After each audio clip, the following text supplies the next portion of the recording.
అవనికి వెలుగులు పంచే ఆదిత్యుడు అంధకారంలో వదిలేశాడు. కడుపు కోతగా భావించి కన్న తల్లి అనాథగా వదిలేసింది. విద్య నేర్పిన గురువు పరమ కిరాతకంగా శాపగ్రస్తుణ్ణి చేశాడు. దాతృత్వాన్ని ఆసరాగా తీసుకుని దేవేంద్రుడు శక్తిని హరించాడు. ఓర్మికి ప్రతీకగా పరిడవిల్లే భూమాత సైతం ఆగ్రహించింది. ఇద్దరి వల్ల శక్తిహీనుడనై నీకిచ్చిన వాగ్దానాన్ని నిలబెట్టుకోలేకపోయాను మిత్రమా. మిత్రమా, నీ దయ ముందు నా జీవితం ఎంత? ఈ జన్మకే కాదు హితుడా, జన్మ జన్మలకే ఈ రాధేయుడు నీ విధేయుడే మిత్రమా.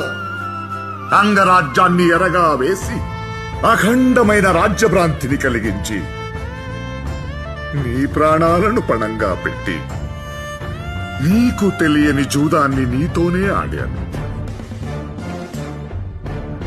స్నేహమనే ముసుగులో ద్రోహం చేసిన అపరాధ భావం అగ్నిజ్వాలలా నన్ను దహించి వేస్తోంది. క్షమించవలసింది నేను కాదు, నువ్వు రాధేయ, నువ్వు.